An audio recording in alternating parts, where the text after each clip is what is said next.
Hey, welcome to the first video of Rob Does It Himself. Today we're going to be talking about lawn care tips and specifically how to identify nutsedge and how to kill it. So let's walk over onto the lawn and see what's going on. You come down over here and look at the lawn, you will see these really tall, lighter colored plants. Now, I have a Kentucky bluegrass, mainly Kentucky bluegrass, a little bit of Kentucky or a little bit of perennial rye mixed in. So these thin-bladed leads, and you tell that it's really thick. And I've got quite a bit of it. It's been really hot, so I haven't been able to kill it. I didn't want to stress out the lawn any more than I was already dealing with it being only a year-old lawn. So you can tell how tall they've been. I actually mowed this on Monday, and I'm going to do this even though you shouldn't do this. You never want to pull these because they actually can have these little balls on the bottom. This one doesn't have one. It's probably underneath in the root. They can grow these little balls on the bottom, and then when you pull them, they can actually grow new heads out of those balls. So you don't want to pull these. The best thing for you to do is actually spray these. They're really easy to identify primarily by the color and how much faster they grow than the rest of the lawn. If you just kind of look, and like I said, I got a bunch of them. They also feel really waxy compared to normal grass blades. So this is what nutsedge. Now we're going to go over how to get rid of it. So here are the products that we're going to use to take care of this nutsedge. And real quick, let me show you a picture here that comes in the little booklet for the product. You can actually see those nutlets down the bottom, and that's the reason that you don't want to just pull it, because those are actually going to, well, they're reproductive.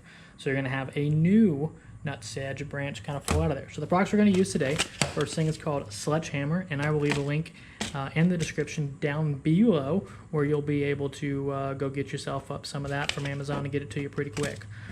This is from my local landscaping store.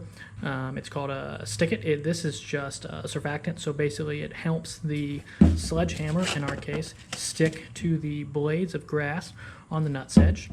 So we are going to take 1 packet of this, mix it with 1 gallon of water and a hand sprayer, and in combination with that, we are going to put in 1 ounce of the surfactant, which is going to help it stick to the grass blades, like I mentioned, and then we will really agitate that up really good to get a solid mix on it, and then we will be ready to get down on this nutsedge. So we have put the surfactant, we have put the sledgehammer into our Scott spreader here, and now I'm just going to take a little bit of water. This is a 2-gallon spreader, so I'm going to fill this halfway. Notice I put it in there first, and now I'm adding the water. That kind of helps you get a little mix up here. So we're just going to fill this guy up about halfway here.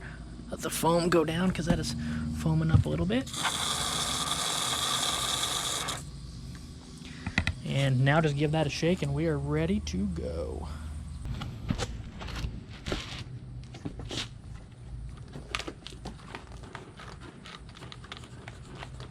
You want to shake it good.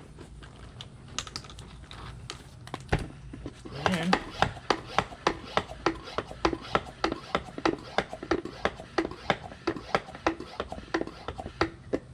really build up that pressure.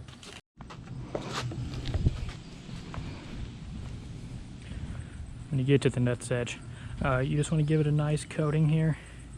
You don't want to go too crazy. You know, just kind of give it some nice coating there.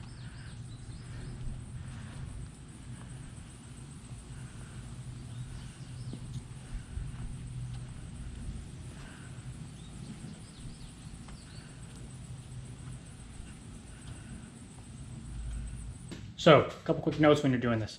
You really want to avoid spraying the grass when it's really hot. So say it's above 90. Now, the pack control say 85 degrees.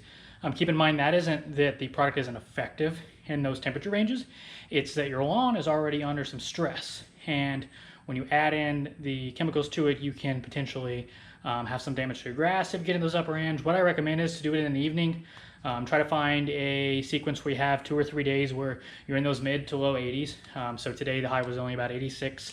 We got 87 tomorrow. I think we are back up into the 90s after that. So I went ahead and sprayed today. It's about 4:30 in the afternoon.